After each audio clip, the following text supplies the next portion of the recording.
Josh Jenny fan, shout outs for your work on the Aaron Imholt Red Scare prank. Yes, it was great. He got Aaron to believe that he was the topic of a Red Scare episode. And Aaron went out of his way to post about it, pretending that he had listened to it and that he loved the coverage. They had never talked about him, ever. So I mean, it was he really got busted good. and a big whopper there. Speaking of Aaron, we got a rather interesting gift in the mail. Wow, there's a lot of stuff in here. And save this packaging. That's nice. Get that out of there. Should I read the letter first? Yeah, I guess I'll read the letter. Dear Davids. Wow. Especially Jules, it says. This is from Aaron. Thank you so much for your generosity nearly a year ago. I am so sorry that I forgot about Jules's tank top. I heard about your recent death in the family. All of us here at Steel Toe were very sad to hear of Chula's passing. We don't talk about that without... Ethan Klein. We hope this gift package will help. This is almost as low level as Denny sang the premonition to Carl. Feel free to name the dog and use the coaster and stickers. Oh, that's nice. He gave the dog... Oh, so our dog died and he got us a stuffed animal dog. This is from Aaron. This is not a bit. We wish nothing but good things for the David family in 2025 and beyond. Redbar is an inspiration to us all. Thank you, Aaron Imholt, Steel Toe Morning Show. P.S. Patrick Melton is a fat, hacky MAP. What is MAP? Jules? Oh, minor attracted person. Wow. So, Melton, if you need to use this for your lawsuit, he's calling you a minor attractive person in writing. To Redbar. Don't worry, Aaron. We're on your side. No, we're on. If we would be on Patrick's side. We are on Aaron's side, and we could help Aaron with this. You know, Aaron filed a restraining order against Patrick Melton. I'm not even kidding. So, Patrick Melton, Aaron had this court date in Minnesota for a revenge porn case against Kayla Rekieta. This is, remember, they were in this couple's foursome. Aaron and his wife, Mega Mind, and Nick Rekieta, the lawyer, and his wife, Kayla, and they all had a swap. And during the swap, or during that period, Kayla Rekieta, Nick's wife, sent Aaron some nudes. And Aaron Imholt shared those nudes with Gino Bisconte. Flat broke Gino! And so Nick Rekieta and his wife, called the cops, and they pressed charges for revenge porn. And Aaron had to go to court. Guess who decides to go to Minnesota to sit in the courtroom? Patrick Melton himself. So Patrick goes there and he decides to go on a tour. I have a photo of this. He decides to go on a tour to all of Aaron's haunts. So here's Patrick Melton. You could cut to the close-up here, Jules. Patrick Melton is out at Stoney's Bar and Grill. Shit. This very Stoney's, where, look at this, he sent us the Stoney's Bar and Grill tank top here. That's what Aaron said be wearing to us. Braless. And Melton went there with Nick Rekieta. Look at that. And there's Nick Rekieta, and this is Melton's new crew, by the way. I really wish you could see these guys. Holy, look at that guy that's right next to Melton. Yeah, this is Melton's new crew. There's an old lady back there. There's an old lady. There is an old lady. So they all went I down. get so shocked about all the old ladies in Melton's Most audience. of Melton's, I'm not kidding. It's all old ladies. I'm like, there's an Melton's old lady audience. listening? Melton's got this audience now. It's all old ladies, like really 50 to 70-year-old ladies. And they all think he's the shit. And he takes money from them daily. They just give him donations. So wait, these people who are behind him technically paid for his trip there. Yes, they did pay for his trip there.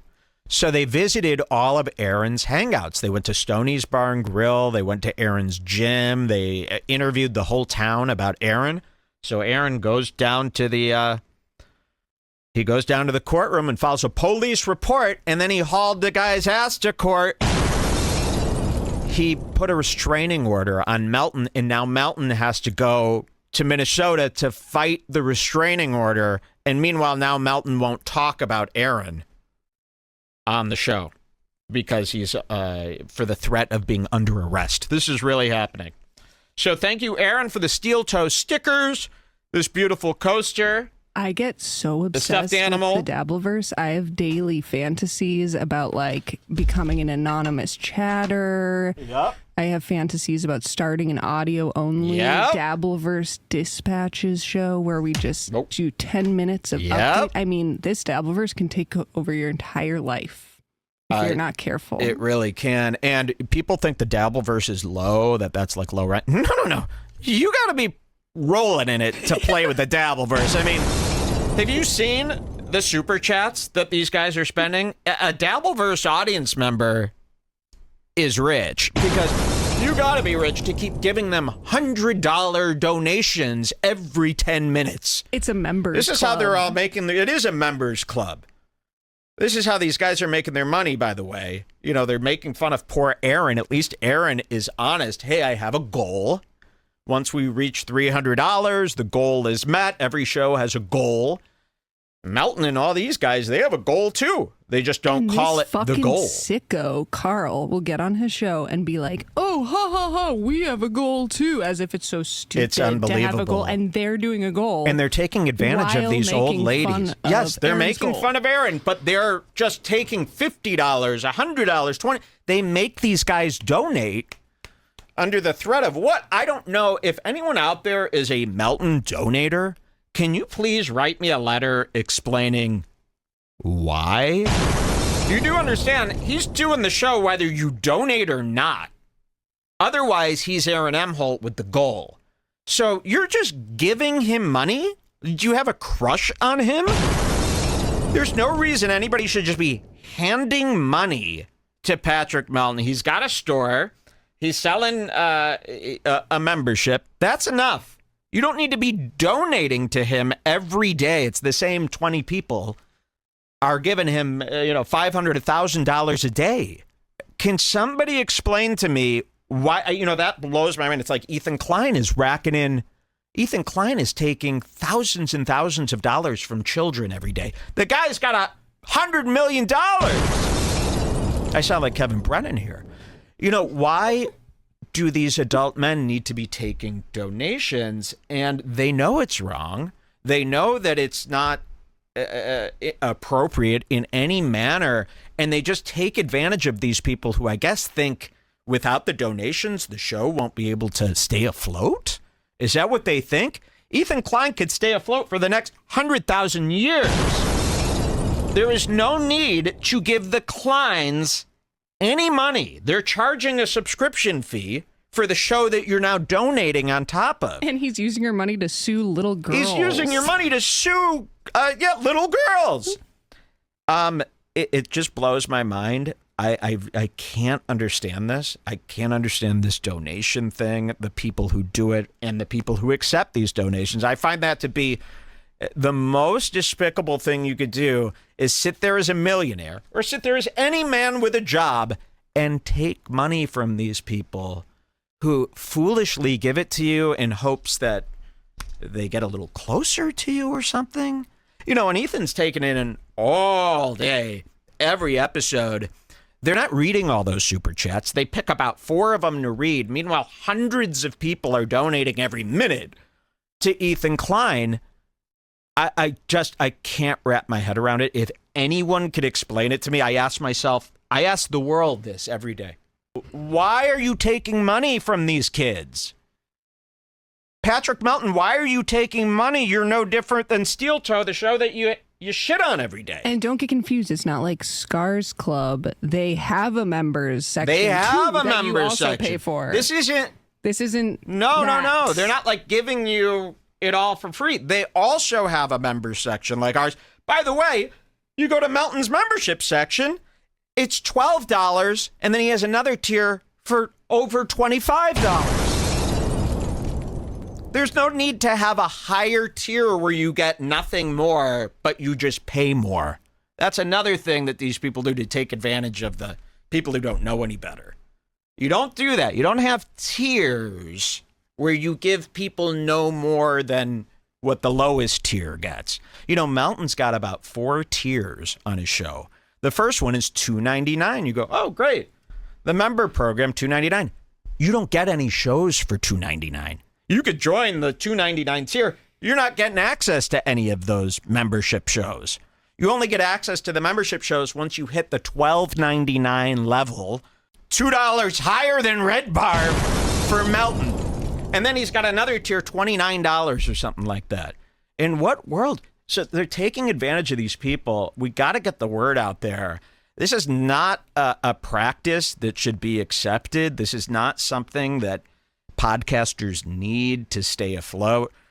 You know, you have your members' content and you sell stuff from your store and you have ads. Remember, Ethan Klein has ads on top of this. And Teddy Fresh, it looks like they're doing pretty good. I don't think they need donations from children. I mean, that really makes me sick. I don't know how that's not the only topic that's ever brought up about the Kleins. And after all this Ethan stuff, I think nobody wants to give up the chance to maybe take donations themselves one day. It must be. I don't know why no one's against this. It's you're preying on people that aren't right in the head or people that are confused about how this show works. It's just sick. And an adult man should not be just taking money from people. And do they ever give money away like the glorious Redbar? Never. I've never seen Ethan Klein give a dime to anybody. So, yeah, that completely makes me sick. And everybody, I need to hear, I know Melton listeners watch this show. You got to just write, you could write me anonymously. Just explain it to me. Just please explain to me the thinking process behind giving him anything. They don't have that. They don't have the process figured out, huh? They don't know. They're just given. Okay. Very cool. Okay, I wanted to wait. While you're talking about, you want to show some of this body cam footage that? Yes, that's exactly where I was going. Okay, so I've been teasing. I got this body cam footage, and this is going to be the end of the little guys here, the dabbleverse. Nick Rekieta, Aaron Steel Toe, all this stuff. This is going to be the finale of that for today. There's been this talk when Nick Rekieta was arrested at his home with his wife. Remember when they got arrested for cocaine and the kids and all this stuff? Remember this big thing where they got? That's how this whole thing got, found out. Is Nick Rekieta was arrested at his home with cocaine. They all went to jail. Remember April was arrested, the mugshot, all that. Well, there's been all this chatter about, when the body cam footage comes out, people are going to see, and Aaron's been talking about this a lot.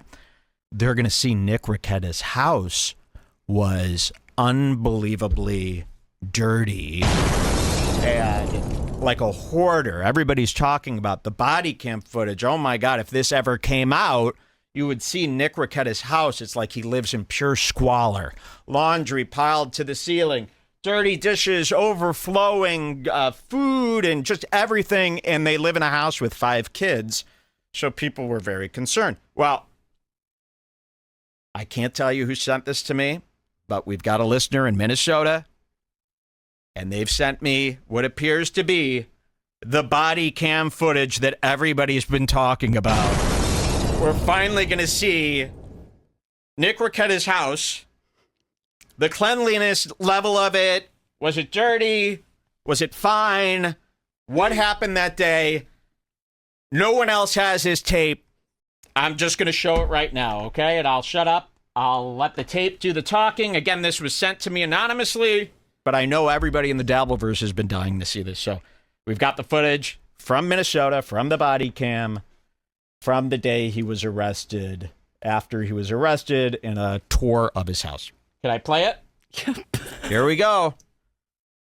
So there's no audio to this. Okay, so they're driving up there. They're showing the outside. So yeah, the Minnesota house there. Okay, so we're finally inside. Look at this. Oh, this doesn't look messy at all. Oh, this house is actually, it's pretty retro looking. They're showing it's, wow, this is a big place too. It's very vintage. I did not expect it to be vintage. I expected it to be old and shitty. I am not seeing any mess. In fact, if anything, it looks a bit liminal, a bit too clean. You know, they're showing the master bedroom. This is where all the action happened with the foursomes. You see the red curtain here. I mean, it's a little... Is that it? Wow. So there it is, the body cam footage. Somebody clip all this with the intro to that and post that all around. Body cam footage finally out. Redbar has the exclusive. And that's that. I'm going to shut up about it because it's... One guy went, wait, hold up. LOL. Nope. No, he didn't. You did that bit for one guy. It's not a bit. And if that made one person happy, that is all it takes. We got to move on from that. We have to move on.